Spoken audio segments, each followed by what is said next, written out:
نسل کو پیغام ہے میرا، ہر حال میں تم صاحب کردار ہی رہنا۔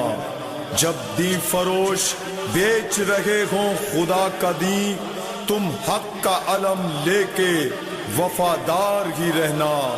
ہر بے ضمیر دشمن شبیر سے لڑ کر تم دار پہ بھی میثم تمار ہی رہنا۔ آنچ آئے نا شبیر کے مقصد پہ ہمیشہ، سب کچھ نثار کرنے کو تیار ہی رہنا۔ بزدل نہیں بننا، نہ عقیدے کو بدلنا، جیسے بھی ہو حالات آزادار ہی رہنا۔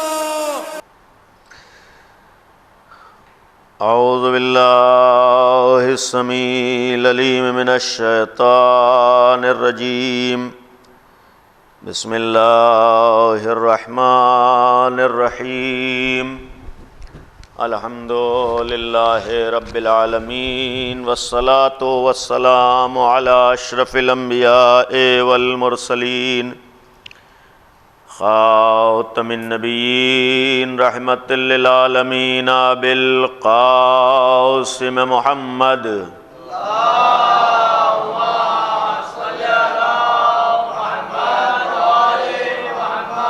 وآلہ الطیبین الطاہرین المعصومین المظلومین، الذین اذهب اللہ عنہم الرجس وطہرہم تطہیرا۔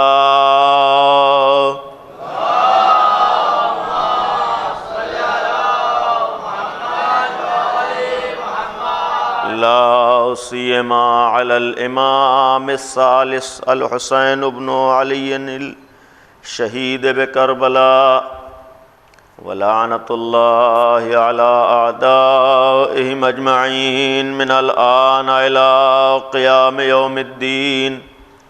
اللہم لعن اول ظالم ظلم حق محمد وآل محمد، وآخر تابع له على ذلك۔ اللہم لعن العصابة التي جاهدت الحسین وشایعت وبایعت وتابعت على قتله، اللہم لعنهم جميعا۔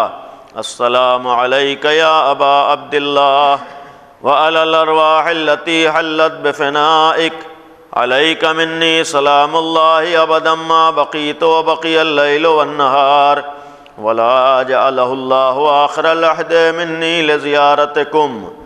السلام علی الحسین وعلی علی ابن الحسین وعلی اولاد الحسین وعلی اصحاب الحسین، اما بعد، فقد قال اللہ سبحانہ تبارک وتعالی وقولہ الحق۔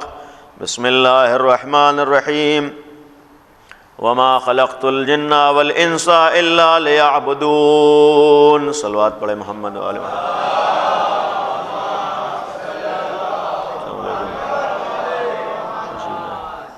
ایک اور صلوات پڑھیے محمد و آل محمد۔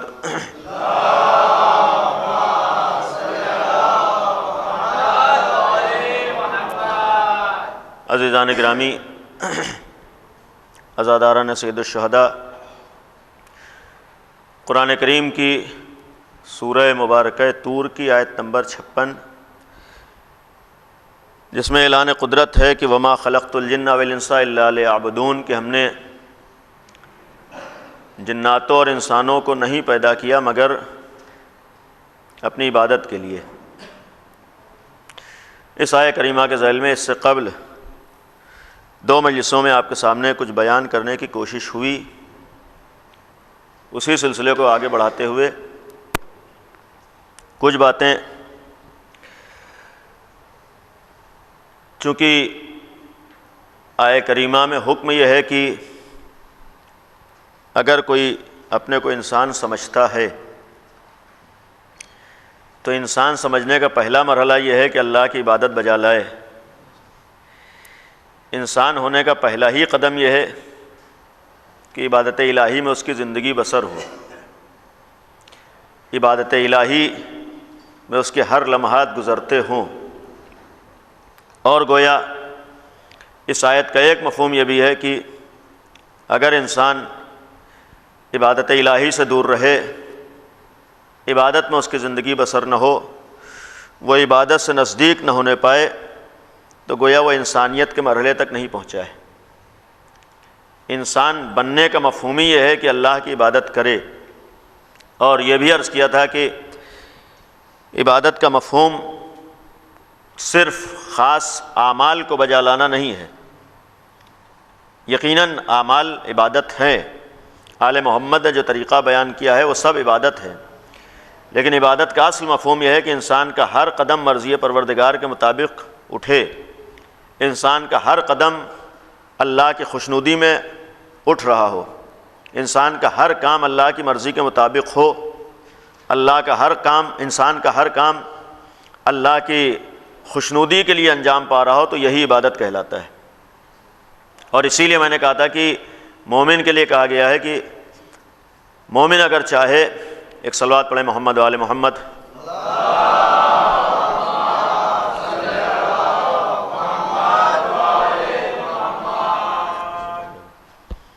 ایک اور صلوات پڑھیے محمد وآل محمد۔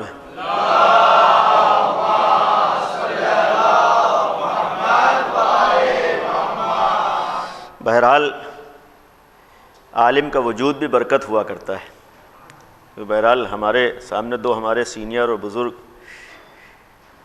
یقیناً یہ بھی ایک حقیقت ہے کہ کسی بھی بستی میں اگر کوئی عالم ہو تو اس بستی کے لیے برکت کا سبب ہوتا ہے، اور یہ اللہ کی گزشتہ دنوں میں نے بعض جملات کہتے، اور یہ بھی ایک حقیقت ہے کہ اللہ کے احسانات میں سے ایک احسان ہمارے لیے بھی ہوتا ہے کہ ہمارے سامنے کوئی ایسا عالم رہے کہ جو ہم کو آل محمد سے نزدیک کر رہا ہو، اس لیے کہ در حقیقت یہ ذریعہ ہیں آل محمد سے نزدیک کرنے کا۔ ہماری زندگی اسی وقت کامیاب ہے کہ جب ہم آل محمد سے نزدیک ہو جائیں، ان کا طریقہ کیا تھا، ان کا عمل کیا تھا، ان کا پیغام کیا تھا، انہوں نے ہم سے کیا چاہا ہے، وہ ہم کو معلوم ہو جائے، اور وہ بتانے والا کون ہے؟ یہی علماء دین ہیں۔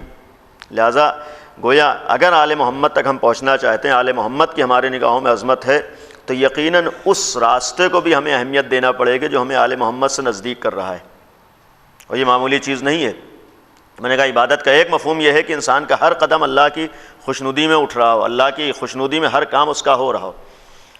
اب جہاں عبادت کی بات آئے، کل میں نے کہا تھا کہ جہاں تک دعائیں اگر دیکھیے، یہ بھی عبادت کا ایک پہلو ہے، اور دعا کا صرف مفہوم یہ نہیں ہے کہ انسان فلاں وقت میں فلاں دعا کو پڑھ لے، بلکہ دعاؤں کا ایک مفہوم یہ بھی تھا کہ انسان ان دعاؤں کے ذریعے یہ بھی دیکھے کہ امام نے ان الفاظ کے ذریعے سے ہم کو کیا پیغام دیا ہے، ان الفاظ کے ذریعے سے ہم سے کیا چاہا ہے، ان دعاؤں کے کلمات کے ذریعے سے ہمارے سامنے پیغام کیا دیا ہے۔ یعنی حقیقتاً جتنی دعائیں ہمارے سامنے ہیں، یہ دعائیں بھی ہمارے زندگی گزارنے کا ایک سلیقہ و طریقہ بھی ہم کو بتاتی ہیں۔ یہی دعائیں ہم کو بتاتی ہیں کہ انسان کی زندگی کیسی ہونا چاہیے، یہی دعائیں ہم کو سکھاتی ہیں کہ انسان زندگی میں کیسے کامیابی حاصل کرے، یہی دعائیں ہم کو سکھاتی ہیں کہ اس کی آخرت کی زندگی کیسے نجات یافتہ ہوگی، یہی دعائیں ہم کو سکھاتی ہیں کہ اگر ہمارا کوئی پروردگار ہے تو کون ہے، اپنے پروردگار کے آگے جھکا جائے تو کس طریقے سے جھکا جائے، اگر ہمارے اور ہمارے پروردگار کے درمیان کوئی واسطہ و ذریعہ ہے وہ کسے ہونا چاہیے اور وہ کون ہے۔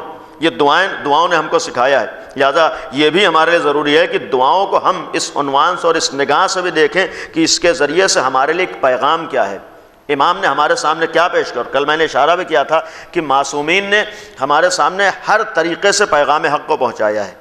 ایک طریقہ پیغام پہنچانے کا یہ دعائیں بھی تھیں۔ جس طریقے سے دعائیں ہمارے لیے پیغام ہیں، دعاؤں کے ذریعے سے بہت سے معارف، بہت سی چیزیں، بہت سی باتیں آل محمد نے بیان کی ہیں، دعاؤں کی طرح سے زیارتوں کے ذریعے سے بھی معصومین نے پیغامات دیے ہیں۔ چونکہ بہرحال شب جمعہ ہے، اور شب جمعہ زیارت کی شب ہے، ایسی رات ہے اور ایسی شب ہے کہ جو خاص کر امام حسین کی زیارت سے منسوب رات ہے۔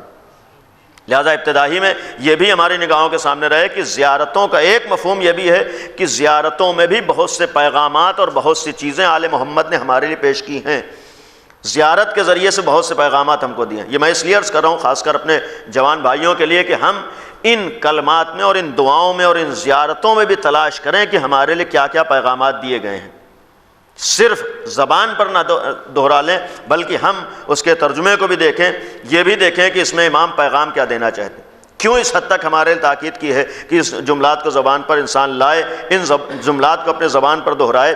اس لیے کہ آل محمد نے ہرگز صرف ہم سے یہ نہیں چاہا کہ ہم ان الفاظ کو اپنے زبان پر دہرا لیں۔ صحیح ہے، اس کا ایک اثر ہے، صحیح ہے، اس کا ایک فائدہ ہے، لیکن اس کے ساتھ ساتھ یہ بھی ہے کہ انسان کبھی تو سوچے کہ اس میں کیا کہا گیا ہے، یا ہم اگر زبان پر جملات دہرا رہے ہیں تو کس لیے کہہ رہے ہیں، کیوں کہہ رہے ہیں، کیا چیز کہہ رہے ہیں، کیا پیش کرنا چاہتے ہیں، کیا ہم طلب کر رہے ہیں، کیا مانگ رہے ہیں، اللہ کی بارگاہ میں ہم کیا پیش کرنا چاہ رہے ہیں۔ تو زیارتوں نے بھی ہمارے سامنے یہ ساری چیزیں پیش کی ہیں، اور زیارتیں بھی یقیناً کتنی زیارتیں آج ہمارے سامنے۔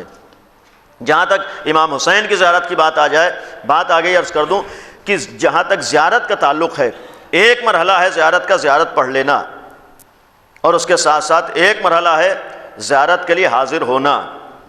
ہمارے عام طور پر زیارت پڑھ لینا یہ ایک مرحلہ ہے، لیکن زیارت کا ایک مفہوم ہے کہ جس ذات کی عظمت ہماری نگاہوں میں ہے، ہماری کوشش ہے کہ اس بارگاہ تک ہم پہنچیں، اس بارگاہ تک ہم جائیں۔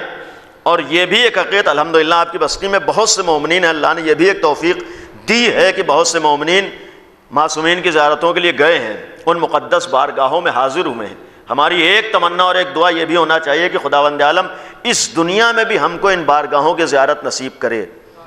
جس حد تک ہماری کوشش ہو سکتی اس راست میں بھی کوشش کرنا چاہیے کہ ہم امام کی زیارت کے لیے جائیں، اس لیے کہ جو جملات میں نے کہا تھا اس میں یہ بھی ایک حقیقت ہے کہ زیارت تک پہنچ جانا بھی در حقیقت ادھر سے توفیق کے اوپر ہوا کرتا ہے۔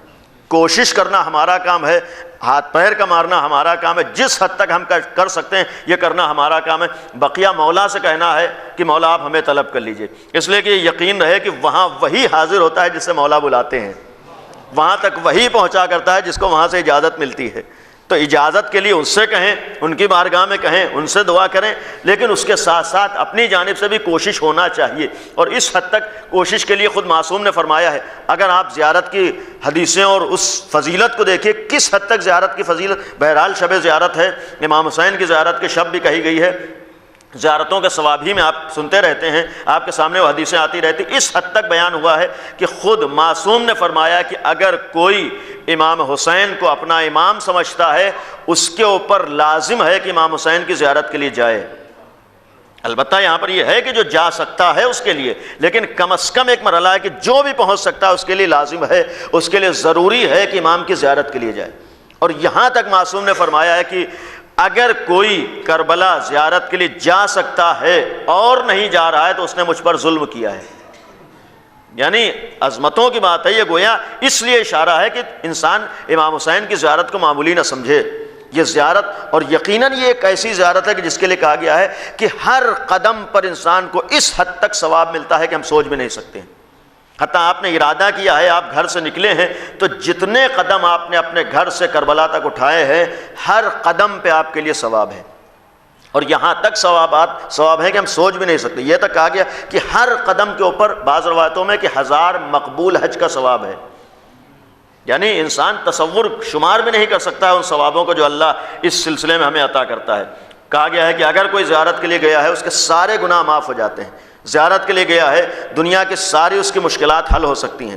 انسان زیارت کے لیے جا رہا ہے، صرف دنیا ہی نہیں بلکہ آخرت تک اسے فائدہ نصیب ہوتا ہے۔ یہ کس کے لیے ہے؟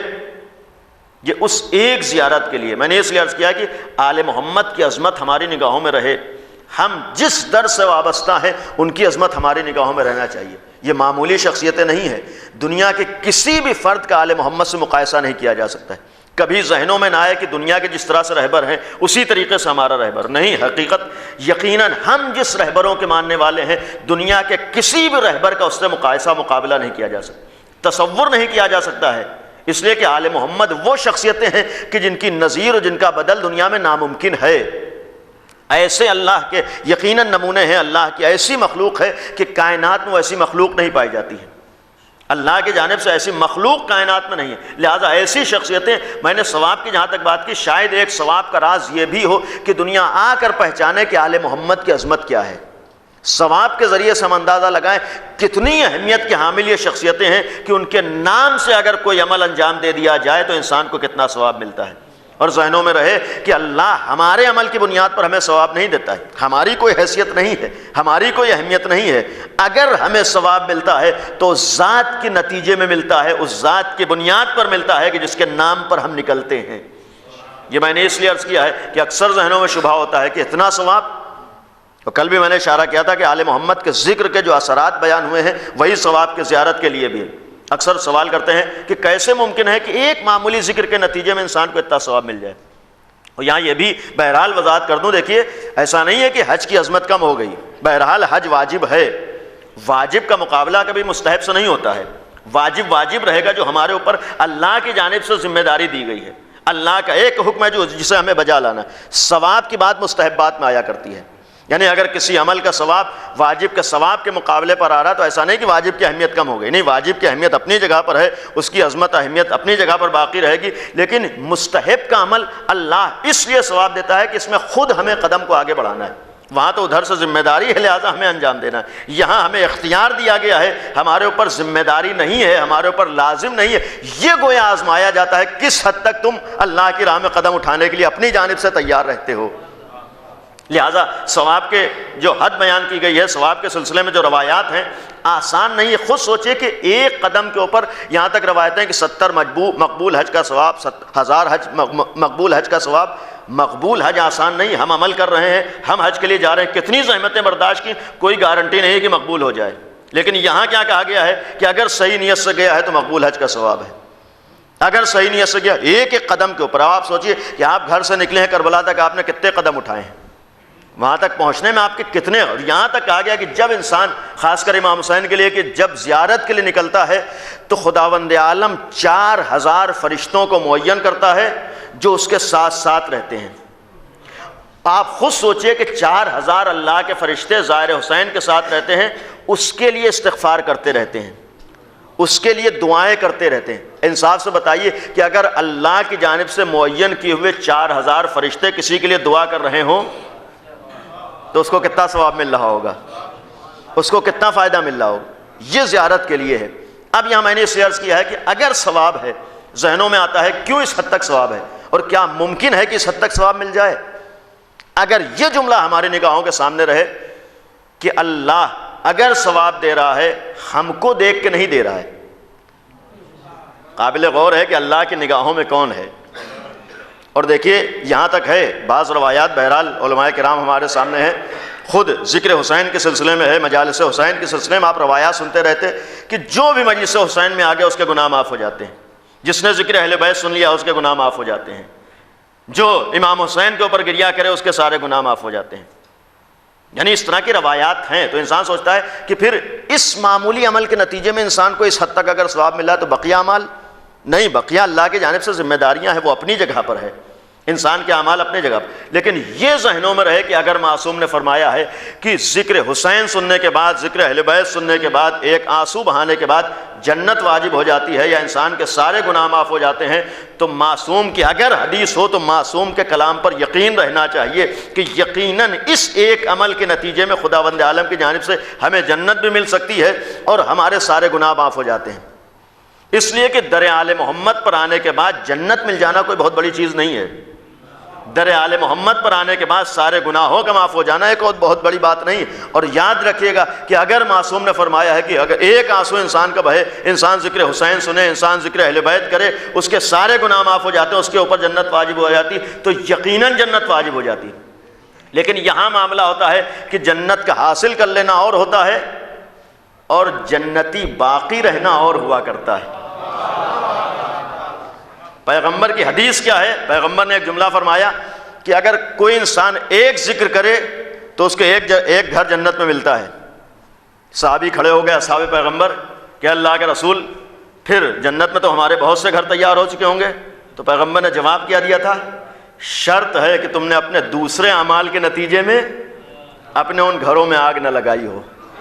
یاد رکھیے گا کہ آل محمد اس حد تک عظمتوں کے حامل ہیں، اگر ان کے نام سے انسان سچے دل سے آ رہا ہے، ذکر حسین سن رہا ہے، گریہ حسین کر رہا ہے معرفت حسین کے ساتھ، تو یقیناً جنت واجب ہو جاتی، لیکن شرط ہے کہ یہاں سے نکلنے کے بعد وہ جنتی باقی رہ جائے۔ یہاں پر آئے تھے ہمارے اوپر جنت واجب ہو جاتی، یہاں پر آئے تھے ہمارے گناہ معاف ہو جاتے ہیں، یہاں پر آئے تھے ہم گناہوں سے دھل جاتے ہیں، لیکن کبھی کبھی یہ ہوتا ہے کہ انسان جب یہاں سے نکلتا ہے بعض کام اس سے ایسے سرزد ہو جاتے ہیں کہ حاصل کی ہوئی جنت اس کے ہاتھوں سے نکل جاتی ہے۔ اصل کمال حاصل کر لینا نہیں ہے، انسان کا اصل کمال یہ ہوتا ہے کہ جو چیز حاصل ہو گئی ہے اس کو باقی رکھ لے جائے۔ اب یہاں سے نکلنے کے بعد اس کا ہر عمل پھر ایسا ہی ہونا چاہیے کہ جیسا جنتیوں کا ہوتا ہے، اس کا ہر کام ویسا ہی ہونا چاہیے جو جنت میں جانے والوں کا ہوا کرتا ہے، پھر ہر طریقہ وہی ہونا چاہیے جو ایک جنتی کا ہونا چاہیے۔ اور پھر جب ایسی شخصیتیں ہوں، اب یہیں پر بہرحال اپنے جوان بھائیوں کے لیے کہ جو ثواب کی بات ہے اکثر ذہنوں میں نہیں آتی ہے، خود ایک معصوم سے منسوب اور شاید واقعہ آپ لوگوں کا سنا ہوا ہو، یہ اس لیے تاکہ ہم کو ثواب کی عظمت کا اندازہ ہو جائے، یقین ہو جائے کہ در آل محمد پر اس حد تک ثواب ملتا ہے، کبھی ذہنوں میں شک نہ رہے کہ پتہ نہیں اتنا ثواب ملتا ہے یا یوں ہی ہم سے بیان کیا جاتا ہے۔ نہیں، در آل محمد پر آنے کے بعد یقیناً اگر معصوم نے ثواب بیان کیا ہے تو ملتا ہے۔ معصوم سے منسوب جو واقعہ اور آپ لوگوں کا سنا ہوا ہوگا، چاہے واقعہ صحیح نہ ہو لیکن نتیجہ صحیح ہے، اور حتیٰ یہ واقعہ تو خود آج جو ہمارے زمانے کا امام ہے حجت آخر اس سے منسوب واقعہ ہے۔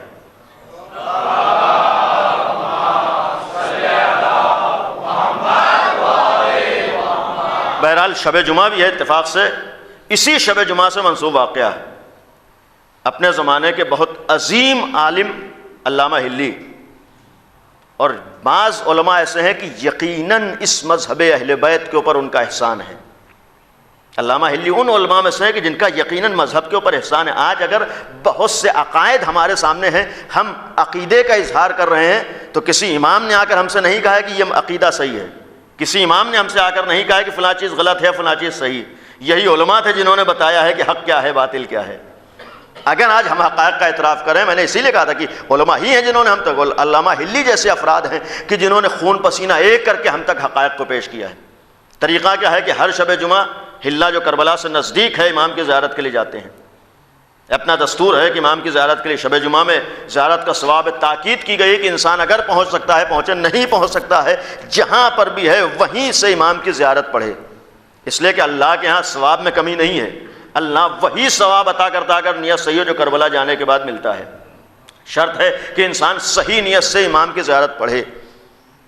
اب وہ ہر شب جمعہ جاتے ہیں، ایک شب جمعہ کربلا کی جانب رواں دواں ہے، ایک شخص ساتھ میں ہوا، اور وہاں پر بہرحال پورا واقعہ ہے جو بیان نہیں کرنا ہے، کچھ سوالات ہوئے، علامہ معمولی بات نہیں ہے کہ واقعاً علامہ تھے، آج تک جس کے علم کا چرچا ہے، جب سوال و جواب ہوئے سمجھ گئے کوئی عام انسان نہیں ہے، کوئی معمولی انسان نہیں، بہت سے سوالات کیے۔ یہیں پر ایک بات آ گئی کہ ایک سوال جو آنے والا ساتھ میں کون ہے وہ امام وقت ہے۔ امام نے علامہ سوال کیا، علامہ نے ابھی نہیں پہچانا ہے، ایک سوال کیا تھا کہ فلاں شرعی مسئلے میں تمہارا فتویٰ کیا ہے۔ آج بہت سے مراجع کے اوپر جو اعتراضات ہوتے ہیں ہمیں پہچانے کہ مرجعیت کسے کہتے ہیں۔ علامہ ہلی سے سوال کیا امام نے کہ فلاں مسئلے میں تمہارا حکم کیا ہے، تمہارا فتویٰ کیا؟ جواب کیا دیا تھا کہ چونکہ معصوم کی کوئی روایت ہمارے پاس نہیں ہے، معصوم کا کوئی حکم ہمارے پاس نہیں، لہذا اس سلسلے میں میری کوئی رائے نہیں، کوئی نظر نہیں ہے۔ اس کا مقصد کیا تھا کہ علامہ نے جواب دیا ہے کہ اگر فقیہ و مجتہد کوئی رائے، کوئی فتویٰ، کوئی حکم دیتا ہے اپنی جانب سے نہیں دیتا ہے، بلکہ حکم امام کو تم تک پہنچایا کرتا ہے۔ ذہنوں میں رہے کہ وہ کوئی اپنی جانب سے اپنی رائے، اپنا نظریہ نہیں پیش کرتا ہے، وہ حکم امام کو تم تک پہنچاتا ہے، وہ ذریعہ ہوتا ہے حکم امام تک پہنچنے کا۔ اسی لیے کہا کہ ہمارے پاس کوئی روایت، تو امام نے وہاں فرمایا تھا کہ تہذیب میں فلاں صفحے پر یہ روایت موجود ہے، حتیٰ اس کے سلسلے میں ہے کہ علامہ نے پھر اس کتاب پر لکھا بھی تھا کہ امام نے میرے لیے اس روایت کی رہنمائی کی ہے۔ اب ایک سوال یہ تھا، دوسرا سوال جو وہاں پر انہوں نے یہ بھی کیا تھا کہ آج ہمارے نوجوان ذہنوں میں یہ سوال پیدا ہوتا ہے کہ امام کی ملاقات ممکن ہے یا نہیں ممکن ہے۔ غیبت کے زمانے میں دیکھیں امام سے ملنا، امام کی ملاقات کرنا ناممکن نہیں ہے، اس لیے کہ غیبت کا مطلب یہ نہیں ہے کہ امام کہیں پردے میں بیٹھے ہوئے ہیں، غیبت کا مطلب نہیں کہ امام کسی کون، امام ہر جگہ موجود ہیں، امام پردے میں نہیں ہے، معاملہ یہ ہے کہ ہم پردے میں ہیں۔ انصاف سے بتائیے اگر ہمارے اور آپ کے درمیان پردہ ڈال دیا جائے تو یہ فیصلہ کیسے ہوگا کہ آپ پردے میں ہیں یا ہم پردے میں ہیں؟ غیبت کا پردہ ہے، لیکن غیبت کا پردہ امام کے لیے نہیں ہے، امام کسی کونے میں نہیں بیٹھے ہیں۔ اس کی دلیل بھی ہے کہ انشاءاللہ جب ظہور ہوگا، جو یقیناً ہوگا، بہت سے چاہنے والوں کے زبانوں پر جملے آئیں گے، یہ تو وہ ہیں کہ جن کو میں نے فلاں جگہ پر دیکھا تھا، یہ تو وہ ہیں جنہوں نے فلاں جگہ میری مدد کی تھی، یہ تو وہ ہیں جو فلاں جگہ میرا سہارا بنے تھے۔ اس کا مطلب یہ ہے کہ امام پردے میں نہیں ہے، یہ ہماری آنکھوں کے اوپر پردے پڑے ہوئے ہیں کہ ہم اپنے امام کو نہیں دیکھ پاتے ہیں۔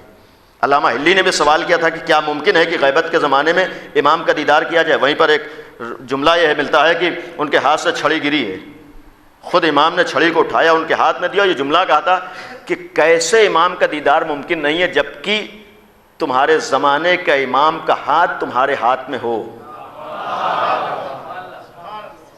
اب بہرحال اس موقع پہ سمجھ گئے وہ بات کا واقعہ، لیکن درمیان میں ایک سوال جو علامہ نے کیا تھا جو بعض کتابوں میں، سوال یہ کیا تھا کہ جو عزائے حسین کے سلسلے میں یا امام کے ذکر کے سلسلے میں یا امام پر گریہ کے سلسلے میں ہمارے سامنے روایات بیان کی جاتی ہیں کہ اتنا زیادہ ثواب ہے، کیا ممکن ہے کہ ایک عمل کے اوپر اتنا ثواب مل جائے؟ بہت سے لوگ سوال کرتے ہیں کیسے ممکن ہے کہ ایک چھوٹا سا کام کیا، ہم نے معمولی کام کر لیا، اتنا زیادہ ثواب بیان کیا جاتا ہے۔ انسان حج کے لیے جا رہا ہے، اتنا ثواب نہیں ہے، زیارت حسین کے لیے جا رہا ہے، ہر قدم پر 1000 مقبول حج کا ثواب ہے، سارے گناہ معاف ہو گئے، ذکر حسین سن لیا، اس کے گناہ معاف ہو گئے، اس کے اوپر جنت۔ کیسے ممکن ہے کہ ایک معمولی عمل کے اوپر اس قدر ثواب مل جائے؟ تو اب وہاں پر جو امام نے ایک واقعہ بیان کیا جو منسوب ہے امام کے، وہ بہرحال ہمارے لیے نتیجے تک پہنچنے کے لیے ایک ذریعہ ہے۔ وہاں پر بیان کیا کہ تصور کرو کسی صحرا میں ایک بادشاہ اپنے لاؤ لشکر کے ساتھ نکلا ہے شکار کے لیے، اس کا سارا لشکر اس سے دور ہو گیا، اب تنہا ہے، اکیلا ہے، اب صحرا ہے، میدان ہے، اس میں بھوکا ہے، پیاسا ہے، کوئی ساتھی اس کے ساتھ نہیں، اکیلا ہے۔ اس نے اسی میدان میں دیکھا کہ ایک خیمہ لگا ہوا ہے، خیمے تک پہنچا، کیا دیکھا کہ اس خیمے کے اندر ایک بڑھیا ہے اور اس بڑھیا کے پاس ایک بکری بندھی ہوئی ہے، صرف ایک بڑھیا ہے، اس کے پاس ایک بکری۔ اب یہ پہنچا ہے، مہمان ہے، مسافر ہے، اور بہرحال مہمان نوازی کا تقاضا یہی تھا کہ جب پہنچا ہے پیاس کا اظہار کیا تو اس نے اس کا دودھ نکال کر اس کو پانی کی جگہ پر دیا۔ اب بادشاہ سلامت بھوکے بھی ابھی ظاہر نہیں کیا کہ میں بادشاہ ہوں، لیکن اس نے جب یہ دیکھا کہ آنے والا بھوکا ہے تو اس ایک بکری کو کاٹ کے بادشاہ کو کھلا دیا۔ اس کے پاس یہی ایک بکری تھی، اس نے کاٹ کے بادشاہ کو کھلا دیا۔ اب چلتے چلتے اس نے کہا کہ میں اس ملک کا بادشاہ ہوں، اگر تمہیں کبھی کوئی ضرورت پیش آ جائے تو میرے پاس چلی آنا، میں تمہارے احسان کا بدلہ چکا دوں گا۔ حالات بدلے، زمانہ بدلا، وہ بادشاہ کے دربار میں پہنچی اور اس نے جانے کے بعد اپنے کو پہچانوایا کہ میں وہی بڑھیا ہوں جو میدان میں تھی اور تم آئے تھے اور میں نے بکری کاٹ کے کھلائی تھی، تم نے کہا تھا کہ آ جانا، میں احسان کا بدلہ چکا دوں گا، میں آئی ہوں، مجھے ضرورت ہے۔ تو اب اس نے اپنے سارے درباریوں کو جمع کیا اور درباریوں کو جمع کرنے کے بعد اس نے واقعہ سنایا۔ واقعہ سنانے کے بعد اس نے کہا کہ ایک بکری اس نے میرے لیے قربان کی تھی، میں چاہتا ہوں کہ اس کے احسان کا بدلہ چکا دوں۔ ایک بکری کا بدلہ کتنا ہوگا؟ تو بہرحال درباری تھے، کسی نے کہا کہ 5 بکریاں دے دیجیے، آپ بادشاہ ہیں، تو اس نے کہا کہ نہیں، یہ احسان کا بدلہ نہیں ہوا۔ کسی نے کہا کہ نہیں 50 بکریاں دے دیجیے، اس نے کہا کہ نہیں، یہ تو بدلہ نہیں ہوا۔ کسی نے کہا بھائی 100 بکریاں دے دیجیے ایک بکری کے مقابلے میں، کہاں ایک بکری کہاں 100 بکری، اس نے کہا کہ نہیں، یہ احسان کا بدلہ نہیں ہوا۔ ایک نے کھڑے ہو کر کہا کہ آپ آدھی حکومت دے دیجیے، بھائی جب آپ 100 پہ راضی نہیں تو آدھی حکومت دے دیجیے۔ تب اس نے کہا کہ نہیں، ابھی بھی اس کے احسان کا بدلہ نہیں ہوا۔ اب بہرحال سارے درباریوں کو تعجب ہوا کہ آدھی حکومت دینے پر بھی کہہ رہا ہے کہ اس کے احسان کا بدلہ نہیں ہوا۔ لوگوں نے تعجب سے پوچھا کیسے، اس نے ایک ہی بکری تو قربان کی تھی، ایک ہی بکری تو دی تھی، اور آپ کہہ رہے ہیں کہ آدھی حکومت بھی اس کے احسان کا بدلہ نہیں ہوئی۔ تو بادشاہ نے پلٹ کر سوال کیا کہ اس کے پاس کیا تھا؟ سب نے کہا کہ صرف ایک بکری تھی۔ اس نے کہا کہ اس نے میرے لیے کیا قربان کیا ہے؟ کہا کہ وہی ایک بکری جو اس کے پاس تھی آپ کے لیے قربان کر دی۔ اب اس نے پلٹ کے کہا کہ اب احسان کا بدلہ یہی ہو سکتا ہے کہ جو کچھ میرے پاس ہے میں اسے دے دوں۔ اب جو جواب دیا ہے کہ ادھر اس نے اپنا سب کچھ بادشاہ کے لیے قربان کیا، تو اس نے کہا کہ میرے پاس جو کچھ ہے میں اسے دے دوں، تبھی احسان کا بدلہ ہو سکتا ہے۔ اللہ کا حکم کیا ہے کہ هل جزاء الاحسان الا الاحسان، احسان کا بدلہ احسان کے سوا کچھ نہیں ہو سکتا۔ آؤ پہچانو کہ حسین نے اللہ کے لیے کیا قربان کیا ہے۔ حسین نے اللہ کی راہ میں کیا دیا ہے؟ جو کچھ حسین کے پاس تھا سب اللہ کے لیے قربان کر دیا تھا، اپنے لیے کچھ باقی نہیں رکھا تھا۔ اب اس ذات حسین کے احسان کا بدلہ اسی وقت ہو سکتا ہے کہ جو کچھ اللہ کے پاس ہے حسین کے حوالے کر دے۔ اب اگر ایک آنسو کے اوپر جنت مل جائے تو ہمارے لیے تو بڑی بات ہو سکتی ہے، آقا حسین کے لیے بڑی بات نہیں ہو سکتی ہے۔ یہ گویا ایک قدم کے اوپر اگر 1000 حج کا ثواب مل رہا ہے تو ہمارے لیے تو بڑی بات ہے، لیکن اللہ کے لیے بڑی بات نہیں ہے۔ اللہ اگر حج دے رہا ہے، اللہ اگر ثواب دے رہا ہے، اللہ اگر 1000 حجوں کا ثواب عطا کر رہا ہے، اگر اللہ معمولی آنسو کے اوپر ہمیں اوپر جنت واجب کر رہا ہے تو ہمارے عمل کی بنیاد پر نہیں ہے، اللہ کی نگاہوں میں ہم نہیں ہیں بلکہ حسین کی ذات ہے۔ ایک صلوات پڑھ دیں محمد و آل محمد پر۔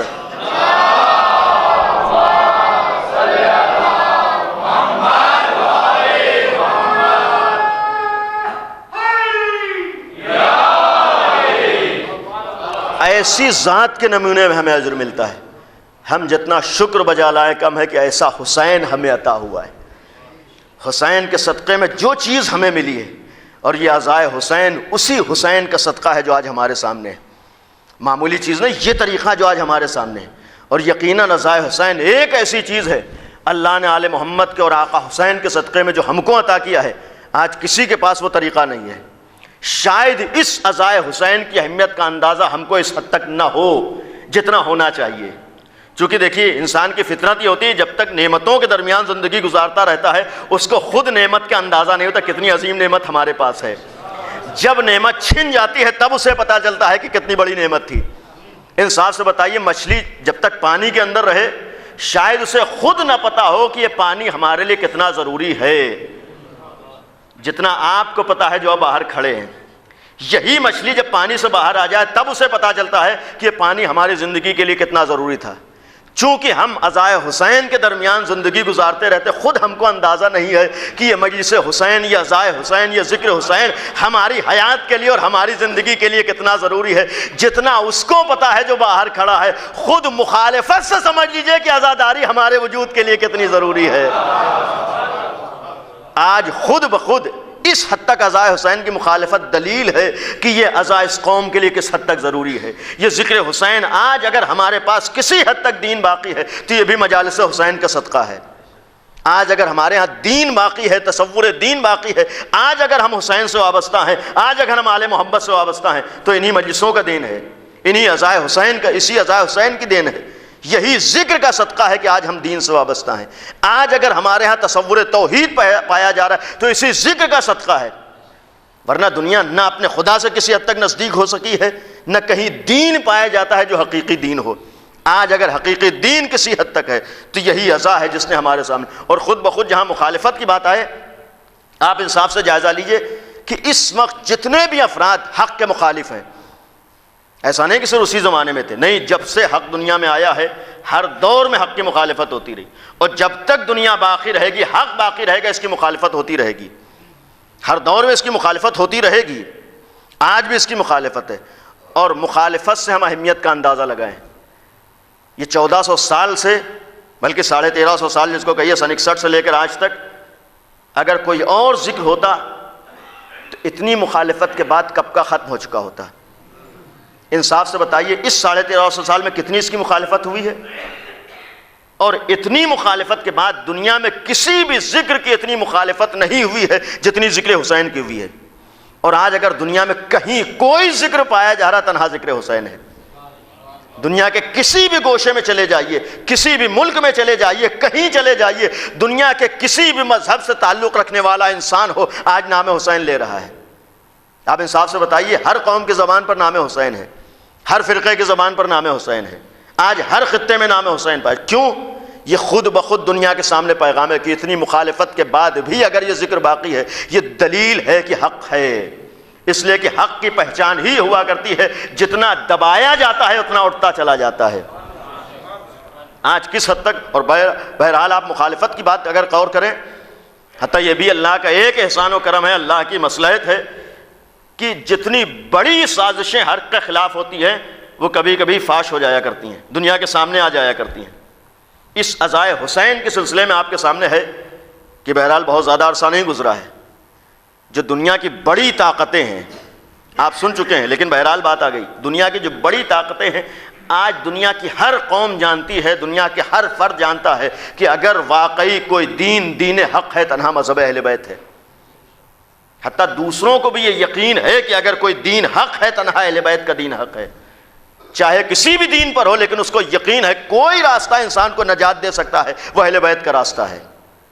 اور اگر مخالفت ہے، اسی لیے مخالفت ہے، ظاہر سی بات جو بھی باطل پر ہو حق کی مخالفت کرتا ہے. اب خود جو ایک دشمنوں کا نتیجہ پیش کیا ہوا ہے، ان افراد کا جو اس راستے کو مٹانا، یہی تو اقرار تھا کہ اگر دنیا میں کوئی دین ہے، کوئی مذہب ہے جو ہماری بڑی بڑی طاقتوں سے بھی مایوس نہیں ہوتا ہے، ہم سے ہمارے آگے سر جھکانے پر تیار نہیں ہوتا ہے، وہ تنہا مذہب اہل بیت ہے. اور جو خود اس نے نتیجہ دیا ہے کہ اس قوم اور اس دین کی بقا کا جو چیز سبب ہے وہ اس قوم میں 3 چیزوں کا پایا جانا ہے. ہم غور کریں کس لیے اس نے اعتراف کیا ہے.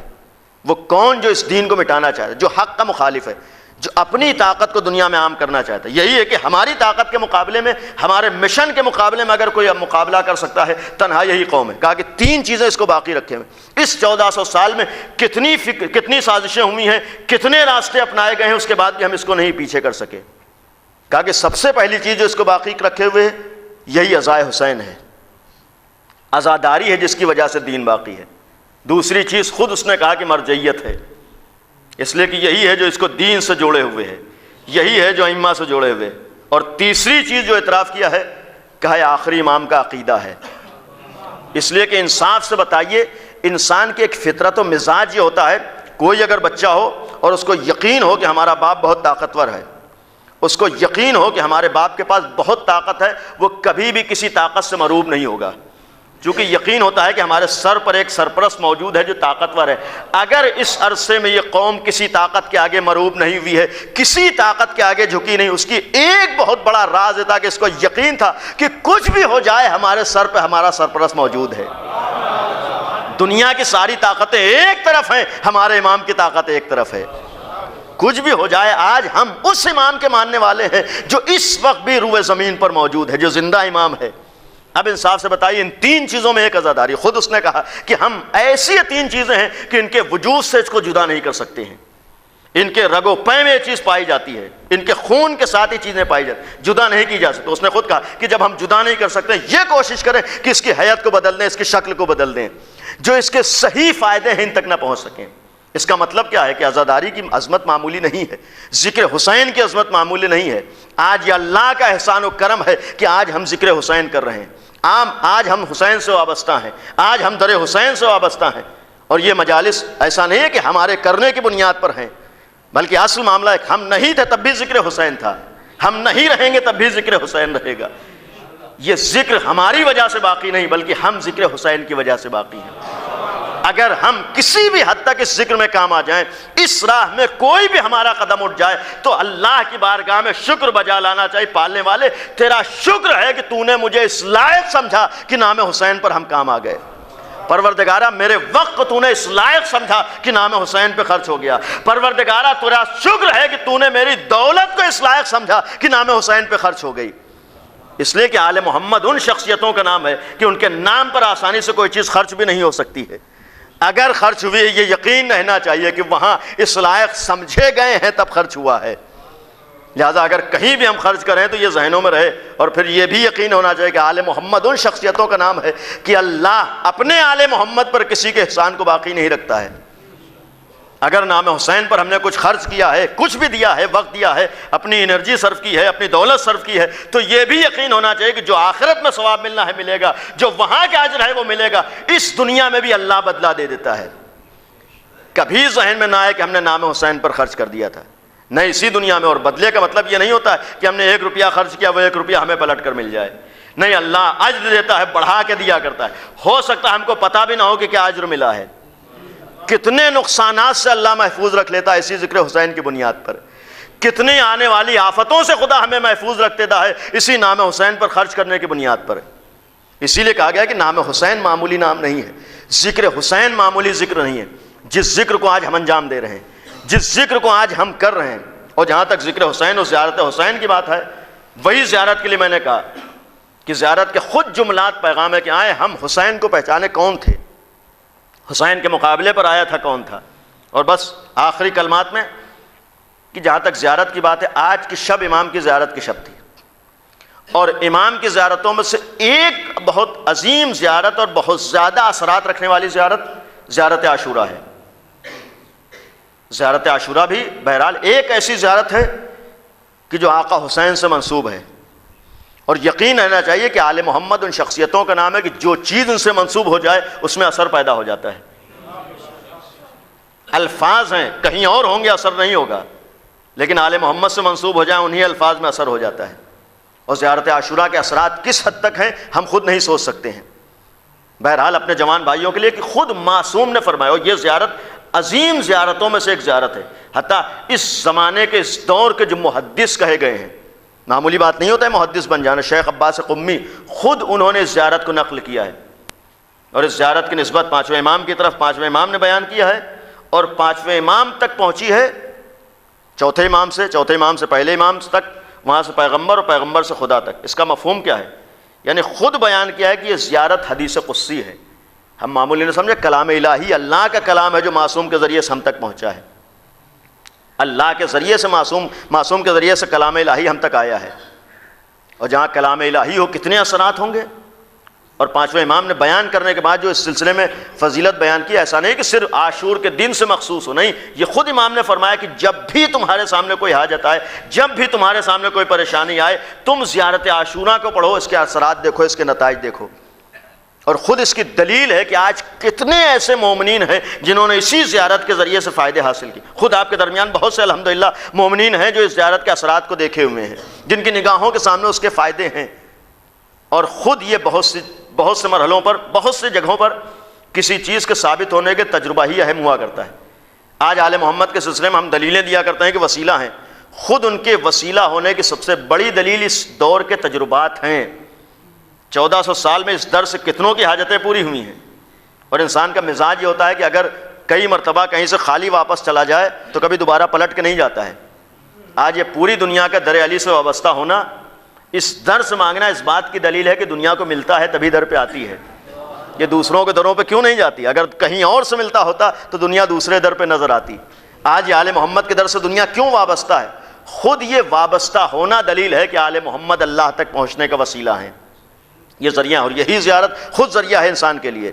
اب زیارت کی عظمت کے بارے میں بس ایک واقعہ آپ کے سامنے، اور وہ بھی اسی محدث نے نقل کیا ہے۔ آپ مفاتیح الجنان میں دیکھیں، اور آپ کا سنا ہوا واقعہ، لیکن جوانوں کے لیے عظمت کی بنیاد پر کس حد تک اہمیت ہے۔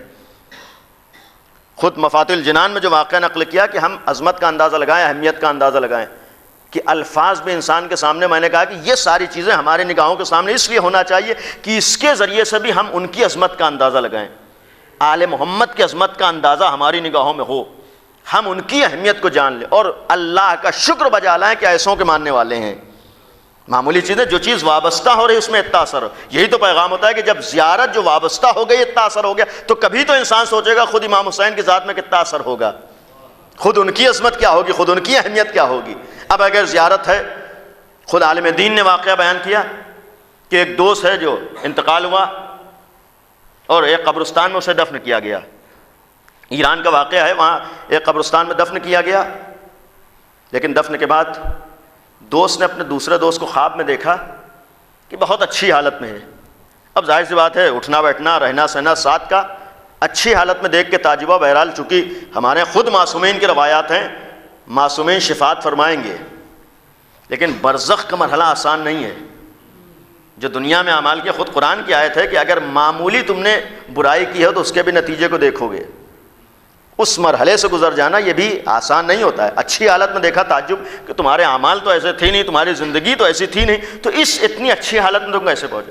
تو اس نے جواب کیا دیا تھا، کل تک میں عذاب میں گرفتار تھا، کل تک میرے اوپر عذاب ہو رہا تھا میرے اعمال کی بنیاد پر، لیکن کل یہاں سے 100 گز کی دوری پر ایک عورت کو دفن کیا گیا ہے، حداد، اشرف حداد یعنی جو لوہار ہے، اس کی بیوی، جب سے اسے دفن کیا گیا ہے 3 مرتبہ آقا ابا عبداللہ الحسین اس کی زیارت کے لیے آئے، اور خود امام نے آنے کے بعد یہ فرمایا کہ اس قبرستان سے عذاب کو اٹھا لیا جائے۔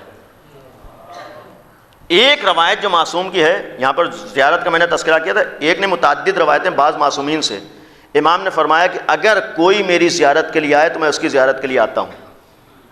متعدد معصومین سے روایات ہیں کہ جو بھی میری زیارت کے لیے آئے میں اس کی زیارت کے لیے آتا ہوں۔ بعض روایتوں میں 3 موقعوں پر میں اس کی زیارت کے لیے آؤں گا۔ انصاف سے بتائیے، جہاں امام زیارت کے لیے آ رہے ہوں، امام ملاقات کے لیے آ رہے ہوں، اب خود اس نے کہا کہ امام آئے ہیں، امام نے فرمایا کہ یہاں سے عذاب کو ہٹا لیجا۔ اب یہ خواب سے چونکے، سوچا کہ خواب ہے، لیکن یہ بھی یاد رہے کہ کبھی کبھی بہرحال انسان کے سامنے خواب ہی کے ذریعے سے پیغامات پہنچائے جاتے ہیں۔ اب اس نے تلاش کرنا شروع کیا کہ اشرف نام کا کوئی لوہار یہاں ہے یا نہیں ہے، یا صرف یہ واقعہ ہے، یہ صرف خواب ہے۔ اب اس نے تلاش کیا، لوہاروں کے محلے میں پہنچا تو پتہ چلا کہ ہاں اشرف نام کا ہے۔ اس سے پوچھا کہ تمہارے زوجہ کا، بیوی کا انتقال ہو؟ اس نے کہا ہاں۔ کب انتقال ہوا؟ کل ہی انتقال ہوا۔ کہاں دفن کیا؟ اس نے کہا کہ اسی جگہ جہاں پر خواب میں دیکھا تھا، کہ فلاں جگہ پر میں نے دفن کیا ہے۔ اب یقین ہو گیا کہ واقعہ غلط نہیں ہے۔ اس نے سوال کیا کہ تمہاری زوجہ امام حسین کی زیارت کے لیے گئی تھی، ظاہر کربلا تھی، اس نے کہا کہ نہیں زیارت کے لیے نہیں جا سکی۔ کیا ذکر حسین کرتی تھی جس کی وجہ سے اجر ملا ہے؟ کہا ذکر حسین بھی نہیں کرتی۔ تو کہا کون سا ایسا عمل تھا جو وہ زندگی میں کیا کرتی تھی؟ تو خود اس وہاں پر جملہ ہے کہ اس نے کہا کہ صرف ایک عمل وہ پابندی سے کرتی تھی، مسلسل زیارت عاشورہ پڑھا کرتی تھی۔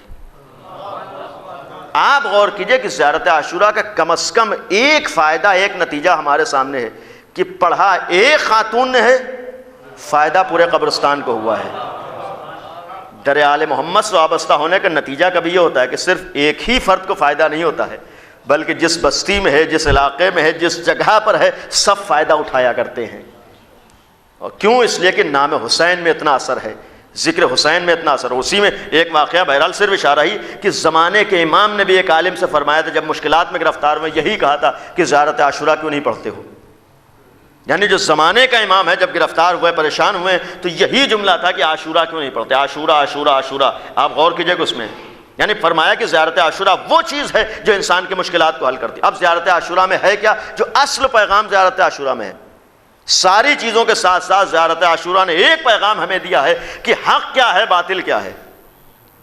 زیارت عاشورہ نے جو ہمیں پہچانوایا کہ حق کسے کہتے ہیں اور صحیح طور پر حق سے وابستہ کیسے ہوا جاتا ہے، یہ بھی انسان غور کرے، اور اگر کوئی باطل ہو تو اس سے دوری کس انداز سے انسان اختیار کرے۔ اس لیے کہ زیارت عاشورہ میں جہاں آل محمد کا تذکرہ ہے، آل محمد پر صلوات و سلام ہے، آل محمد کے ساتھ ساتھ جو بھی باطل پہ رہا ہے اس کے سلسلے میں لعن کا بھی تذکرہ ہے۔ یہ کس لیے ہے کہ انسان ان جملات کو پڑھنے کے بعد کبھی تو سوچے کہ اگر یہ صاحب صلوات و سلام ہیں، ان کے اوپر اللہ کی رحمت ہے، ان کے اوپر اللہ کی رحمتیں ہیں، ان کے لیے اللہ کے جانب سے فضائل و سلام ہے، تو کبھی تو ہم سوچیں کہ ان سے ہمیں وابستہ ہونا ہے، ہمیں ان کے راستے پر چلنا ہے۔ اور اس کے مقابلے پر جس کے لیے لعن ہے، جس کے لیے برات کا ذکر کیا جا رہا ہے، کبھی تو انسان سوچے کہ پھر ہمیں ویسا نہیں ہونا ہے، اس راستے پر ہمیں نہیں چلنا ہے۔ گویا ایک پیغام اس نے دیا ہے، اور در حقیقت یہی پیغام دیا ہے کہ صحیح حق اور صحیح راستہ وہ ہوا کرتا ہے کہ اگر انسان اچھوں سے محبت کرے تو اچھوں سے محبت کے ساتھ ساتھ جو بھی برا ہے اس سے دوری بھی ہونا چاہیے۔ اور در حقیقت جہاں تک محبت و دوری کی بات ہو، حقیقت یہی ہے کہ آل محمد ایسی شخصیت ہے جتنا بھی انسان ان سے نزدیک ہوگا، جو بھی ان کے مقابلے میں آئے گا اسی حد تک اس سے دور بھی ہوگا۔ اگر کبھی ہمارے ذہنوں میں یہ آئے کہ جو آل محمد کے مقابلے پر ہیں ان سے دوری نہ پیدا ہو، تو یاد رکھیے گا کہ ہم آل محمد سے نزدیک نہیں ہوئے، اس لیے کہ حقیقت یہی ہے کہ جہاں تک آل محمد سے محبت کی بات ہو، جتنی محبت بڑھے اتنا ہی دشمنان آل محمد سے نفرت میں بھی اضافہ ہونا چاہیے۔ اس لیے کہ دونوں چیزیں آمنے سامنے ہیں، جتنا ہم ایک سے نزدیک ہوں گے دوسرے سے دور ہوں گے۔ اسی لیے کہا گیا ہے کہ آل محمد سے صحیح محبت اختیار کرو تاکہ جو بھی برے ہیں ان سے دل میں نفرت پیدا ہو جائے۔ اور جب انسان کے دل میں نفرت پیدا ہوگی کبھی تو سوچے گا کس بنیاد پر ہم ان سے نفرت کر رہے ہیں، کیوں ہم ان سے دوری اختیار کر رہے ہیں، کیوں ہم ان سے برات کر رہے ہیں۔ یقیناً ان کا کچھ کردار ایسا ہے، کچھ اعمال ایسے ہیں، کچھ کام ایسے انہوں نے کیے ہیں جو آج قابل لعنت و ملامت ہیں۔ اگر وہ کاموں اور کردار کی بنیاد پر قابل لعنت و ملامت ہیں تو کبھی تو ہم سوچیں کہ پھر وہ کام ہماری زندگی میں نہ آنے پائے، وہ عمل جو انہوں نے کیا ہے وہ ہماری زندگی میں نہ آنے پائے۔ اس لیے کہ کیسے ممکن ہے کہ کسی کے عمل کی بنیاد پر ہم اسے برا کہہ رہے ہوں اور وہی عمل ہماری زندگی میں پایا جا رہا ہو۔ اور جہاں پر خود ایک امام کی عجیب و غریب حدیث، امام نے بہرحال ہر انسان کے لیے تعجب کا مرحلہ ہوتا ہے، امام نے جو ایک حدیث بیان فرمائی کہ مجھے تعجب ہے ایسے چاہنے والوں پر جو دعویٰ تو ہماری محبت کا کرتے ہیں لیکن عمل ہمارے دشمنوں کا کرتے ہیں۔ خود انسان کو سوچنے، امام کا جملہ کہ یقیناً امام کی نگاہوں میں کیا ہے، کون ہے جو امام جملہ فرما رہے ہیں۔ اور یہ بھی ایسا نہیں کہ کسی چاہنے والے کی نگاہوں میں امام کا عمل نہ ہو یا امام کے دشمنوں کا عمل نہ ہو، کسی حد تک ہماری نگاہوں میں پوری فہرست ہے کہ کون سے کام امام انجام دیتے تھے، کون سے کام دشمنان امام انجام دیتے تھے۔ اور محبت کا مطلب یہ ہے کہ ہم اس ذات سے وابستہ ہو جائیں تاکہ مکمل طور پر ہماری زندگی کامیاب ہو جائے۔ اور بس آخر کلام میں جہاں سے میں نے بات شروع کی تھی، یہ گھرانہ وہ گھرانہ ہے اگر صحیح طور پر وابستہ ہو گئے اس جانب سے اجر بھی ہے، اگر صحیح طور پر وابستہ وہی نہیں بلکہ اس دنیا میں بہت کچھ ہے۔ زیارت کی جہاں تک بات ہے، شب جمعہ ہے، ہم زیارت کے لیے جا رہے ہیں تو یہ نہ ذہنوں میں آئے کہ صرف ہم نے کوئی کام کیا، نہیں، ادھر سے بھی عنایتیں ہیں، ادھر سے بھی عطائیں ہیں، ادھر سے بھی نظر کرم ہے۔ اسی شب جمعہ سے مخصوص بہرحال جو واقعات کی بات آئی عرض کر دوں، اور یہ بھی مشہور واقعہ ہے، سنا ہوا ہوگا۔ ہم غور کریں کہ آل محمد کی عظمت کس حد تک ہے۔ ہم اگر کوئی عمل انجام دے رہے ہیں، ایسا نہیں کہ کوئی معمولی عمل انجام دے رہے ہوں، نہیں، بلکہ اللہ کی جانب سے ہم سے دلوایا جا رہا ہے، اور اس کا اجر کیا ہے ہم کو خود نہیں پتہ ہے، ہم کو اہمیت کا اندازہ شاید اس حد تک نہ ہو۔ ایک قافلہ ایران سے ہر سال کربلا کے لیے جاتا ہے، خدا سب کو زیارت نصیب کرے، ہم کم از کم اس دنیا میں ایک دفعہ اس بارگاہ کی زیارت کر سکیں، اس لیے کہ مومنین گئے ہیں، جاتے رہتے ہیں، وہاں جا کے کیا ملتا ہے یہ زبان سے قابل بیان نہیں ہوتا ہے جب تک انسان خود نہ جائے۔ ایک کوشش یہ ہونا چاہیے کم از کم ہم زندگی میں ایک دفعہ اس بارگاہ کی زیارت کر لیں، ہم اس بارگاہ میں کم از کم ایک دفعہ حاضر ہو جائیں، یہ ہر مومن کی تمنا کے ساتھ ساتھ کوشش ہونا چاہیے۔ اب ایک چاہنے والا ہے جو مسلسل جاتا ہے، ایک سال حالات ایسے نہیں تھے، ملا عباس جس کے لیے کہا گیا ہے، نوحہ خان ہے، فارسی میں چاوشی کہتے ہیں، آپ اگر کتابوں میں دیکھیں تو ملے گا ملا عباس ہے چاوشی، یعنی ملا عباس ہے نوحہ خان۔ ہر سال زیارت کے لیے، ایک سال حالات نہیں صحیح تھے، یہ طے کیا کہ میں اس سال کربلا زیارت کے لیے نہیں جاؤں گا، لیکن نوحہ خان تھے، بہرحال ایک دستہ ہے، انجمن ہے، ممبران ہے، وہ آئے ملا عباس کے پاس کہ اس سال تم زیارت کے لیے نہیں جا رہے؟ اس نے کہا کہ نہیں، میرے حالات ٹھیک نہیں ہیں، لہذا میں اس سال نہیں جا سکتا۔ نوجوانوں نے کہا کہ آؤ، جو بھی خرچ ہو ہم دیں گے، تم ہمارے ساتھ چلو۔ اب ظاہر سی بات مومن کو کیا چاہیے، سہارا مل گیا، ذریعہ مل گیا، کہا بہرحال اللہ اکبر۔ اب یہ نوجوانوں کے ساتھ چلے، اتفاق سے کربلا کی جانب جب روانہ ہیں، جمعرات کا دن تھا، کربلا سے نزدیک ہیں، پہنچتے پہنچتے رات ہو گئی۔ آپ سوچئے کہ پیدل سفر کر رہے ہیں، نوجوان ہیں، کافی دور سے آ رہے ہیں، کربلا کے نزدیک پہنچتے پہنچتے تھک کے چور ہو چکے تھے۔ اب ان نوجوانوں میں چلنے کی طاقت نہیں تھی، ایک جگہ پر جا کے بیٹھ گئے، 2 منزل راستہ رہ گیا، کچھ دوری پر کربلا ہے، اب یہاں سے ہمت نہیں، لیکن ملا عباس نے کہا کہ جوانوں ہمت کرو، شب جمعہ ہے، شب جمعہ کی زیارت کی فضیلت بہت زیادہ ہے، تھوڑی ہمت اور کرو، ہم کربلا تک پہنچ جائیں، امام کی زری دور نہیں، وہاں حاضر ہو جائیں، تاکہ آج کی زیارت بھی ہم کو نصیب ہو جائے، آج کی زیارت کا ثواب بھی ہم کو مل جائے۔ اب نوجوانوں نے ہمت کی، امام کی زری تک پہنچے، بارگاہ تک پہنچے۔ جب امام کی بارگاہ میں آئے، نوجوانوں نے کہا کہ ملا عباس تم ہر شب جمعہ نوحہ پڑھتے تھے، یہاں بھی نوحہ پڑھو، ہم ماتم کریں گے۔ اس نے کہا کہ میں بیاس کھولوں گا، جو بھی نوحہ نکل آیا میں وہ نوحہ پڑھوں گا۔ خود بیان ہے کہ میں نے امام کی زری کے پاس جا کر بیاس کھولی، جو نوحہ نکلا وہ حسین کے کڑی الجوان علی اکبر کے حال کا نوحہ تھا۔ آپ سوچئے شب جمعہ ہو، بارگاہ ابا عبداللہ ہو، امام حسین کی بارگاہ ہو، اور ماتم کرنے والے نوجوان ہوں، جناب علی اکبر کے حال کا نوحہ ہو، تو کس عالم میں عزاداری ہوئی ہوگی، کس عالم میں نوجوانوں نے ماتم کیا ہوگا، گریہ و بکا ہوا، ماتم ہوا۔ یہ سارے نوجوان جا کر اپنی منزل پر سو گئے۔ اب خود اس نوحہ خان کا بیان ہے کہ میں ابھی خواب و بیداری کے عالم میں تھا کہ کسی نے دق الباب کیا، میں نے جا کے دروازہ کھولا تو کیا دیکھا کہ ایک شخص کھڑا ہے، اس نے کہا کہ ملا عباس تم ہی ہو؟ کہا ہاں میں ہی ہوں۔ کہا آقا حسین تمہاری زیارت کے لیے آ رہے ہیں۔ جیسے ہی یہ جملہ سنا، کہا کہ آقا میری زیارت کے لیے آئے؟ میں خود آقا کی زیارت کے لیے جاؤں گا۔ کہا کہ نہیں، آقا نے فرمایا ہے کہ تم ہمارے میزبان ہو، تم ہمارے مہمان ہو، ہم میزبان ہیں، اپنی جگہ پر ٹھہرو۔ اب آئے، فوراً نوجوانوں کو اٹھایا، کہاں سوتے ہو؟ آقا ہماری زیارت کے لیے آ رہے ہیں۔ خود بیان ہے کہ میں نے رات کی تاریکی میں روشنی دیکھی ہماری طرف بڑھ رہی تھی، میں نے چاہا کہ دوڑ کے قدموں سے لپٹ جاؤں، وہاں سے آواز آئی ملا عباس اپنی جگہ پر ٹھہرو، تم ہمارے مہمان ہو۔ کتنا کریم یہ آقا ہے، آپ تصور کیجئے، فرمایا کہ تم اپنی جگہ پر ٹھہرو۔ بیان کیا کہ آئے مولا، اور آنے کے بعد کہا کہ تم ہمارے زائر ہو، ہم اس لیے آئے ہیں کہ 3 پیغام تمہارے ذریعے سے دینا چاہتے ہیں۔ کہا آقا وہ پیغام کیا ہے؟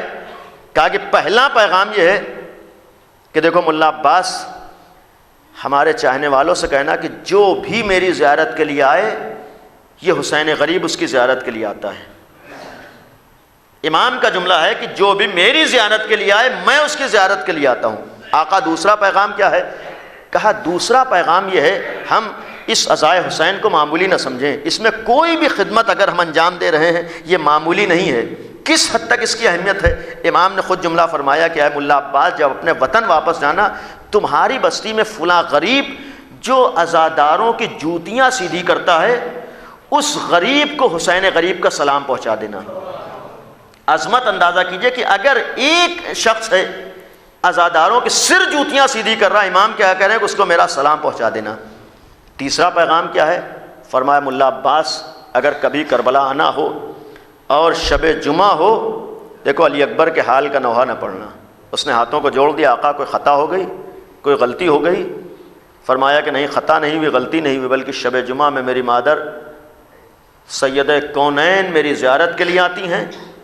جب سے حسین نے علی اکبر کے حال کا نوحہ، جب سے سیدہ نے علی اکبر کے حال کا نوحہ سنا ہے، اس ماں کو قرار نہیں ہے. عزادارو ہم تصور کریں کتنا زمانہ گزر گیا ہے. آج بھی اگر سیدہ کونین جناب علی اکبر کا حال کا نوحہ سن لے تو بے چین ہو جاتی ہیں. علی اکبر کی مصیبت کیا آسان تھی، علی اکبر کا دنیا سے گزر جانا کیا آسان تھا. اگر اتنا زمانہ گزرنے کے بعد وہ سیدہ اس حد تک بے چین ہوتی ہیں تو کبھی تو سوچئے کہ وہ ماں جس نے آغوش میں پالا ہو، وہ ماں جس نے چکیاں پیس کے پالا ہو، جب اس کی نگاہوں کے سامنے وہی جوان بیٹا آخری رخصت کے لیے آیا ہوگا تو ماں کے دل پہ کیا گزری ہوگی. عزیزو ذرا تصور کرو کوئی ضعیف باپ ہو، اس کی نگاہوں کے سامنے اس کا جوان بیٹا آ کر یہ کہے بابا جان مجھے مرنے کی اجازت دے دو، بابا جان مجھے خدا حافظ کہہ دو. عزادارو اس باپ کے دل پہ کیا گزرے گی. حسین کے سامنے جوان آتا ہے، اے بابا میں اپنے لال کو خدا حافظ کہو.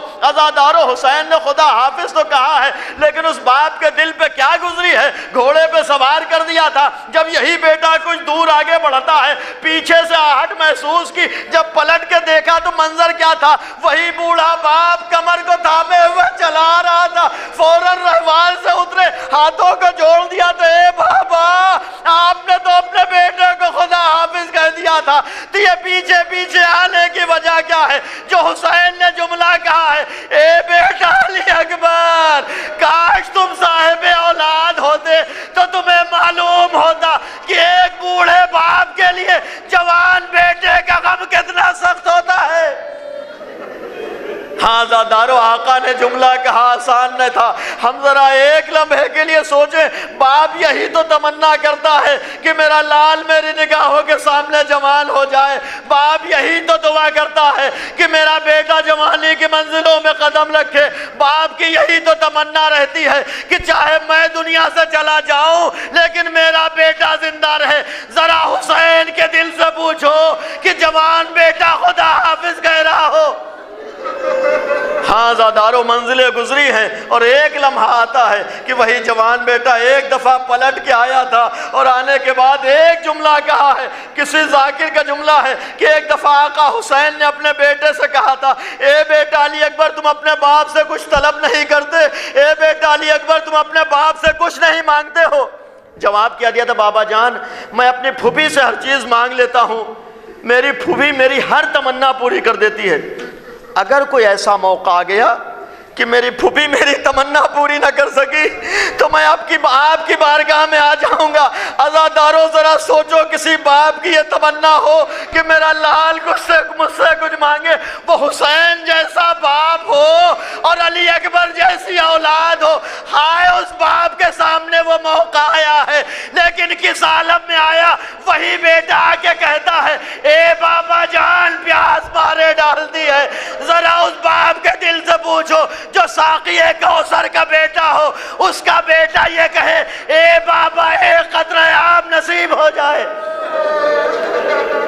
عزادارو جیسے ہی علی اکبر نے جملہ کہا ہے آقا بے چین ہو گئے. یہی تو فرمایا تھا بیٹا علی اکبر اپنی زبان میرے منہ میں دے دو، میرے دہن میں دے دو.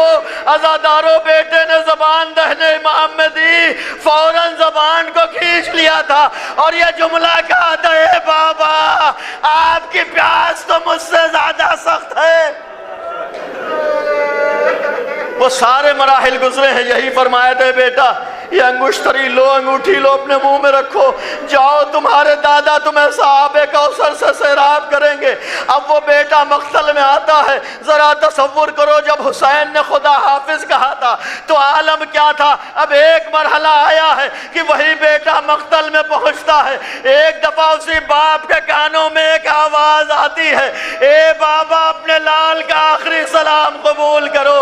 اے بابا علی اکبر کا آخری سلام عزاداروں اب تک دستور تو یہ تھا کہ جو بھی شہید گھوڑے سے گرتا تھا آقا کو مدد کے لیے پکارتا تھا، زبان پہ جملے ہوتے تھے، اے مولا میری مدد کو آؤ، حتیٰ غازی عباس بھی زمین پہ آئے تو یہی جملہ تھا، اے آقا غلام کی مدد کرو۔ لیکن جب علی اکبر گھوڑے سے گرے ہیں تو یہ نہیں کہتے کہ بابا مدد کو آؤ، بلکہ فرماتے بابا اپنے بیٹے کا آخری سلام۔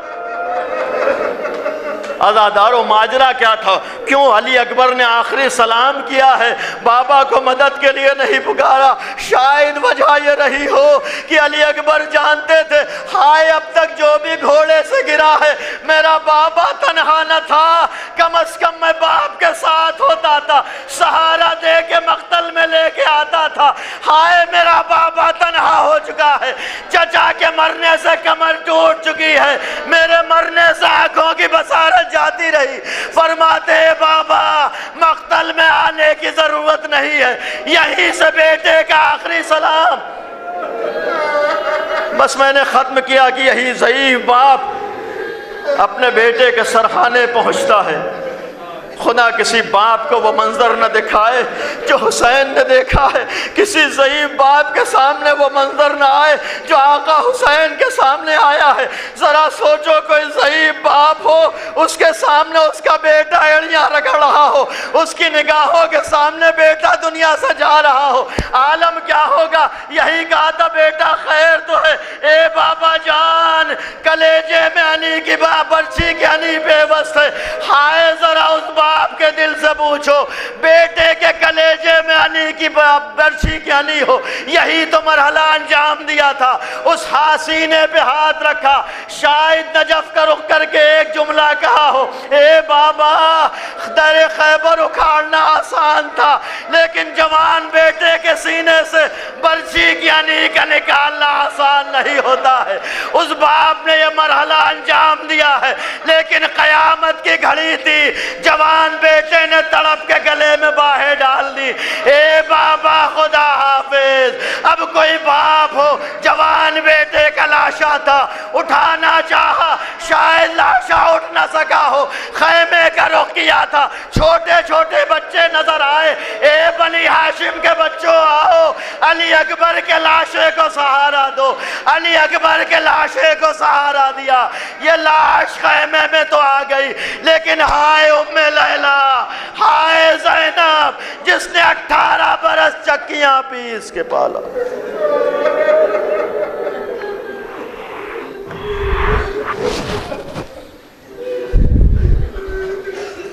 اللہ لعنت اللہ علی قوم الظالمین، سیعلم الذین ظلموا ای منقلب ینقلبون۔ پروردگارہ تجھے آل محمد کا واسطہ ہے، ہماری اس عبادت کو قبول فرما۔ خدایا تجھے آل محمد کا واسطہ ہے، شب جمعہ ہے، ہم سب کو زائر حسین بننے کی توفیق عطا فرما۔ پروردگارہ جو مومنین کربلا کی زیارت کے مشتاق ہیں ان تمام مومنین کو کربلا کی زیارت سے مشرف فرما۔ خدایا تجھے آل محمد کا واسطہ ہے، عزائے حسین کی حفاظت فرما۔ خدایا عزاداران حسینی کی حفاظت فرما۔ خدایا اس شب میں تجھے حسین غریب کا واسطہ ہے، تمام مومنین بالخصوص حاضرین کی دلی حاجتوں کو پورا فرما۔ پروردگارہ جو بے اولاد ہیں ان سب کو حسین غریب کے صدقے اولاد نرینہ عطا فرما۔ خدایا تجھے عظمت آل محمد کا واسطہ ہے، شہزادی کونین کو ہم سے راضی اور خشنود فرما۔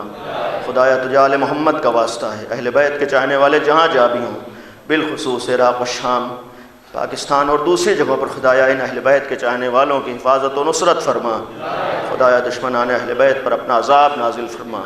خدایا دشمنان اہل بیت کو نیست نابود فرما۔ خدایا علماء اعلام کا سایہ ہمارے سروں پر باقی رہے۔ خدایا تجھے عظمت اہل بیت کا واسطہ امام زمانہ کے ظہور میں تعجیل فرما، ہم سب کو امام کے ناصروں میں قرار دے۔ وتقبل منا انک انت السمیع العلیم۔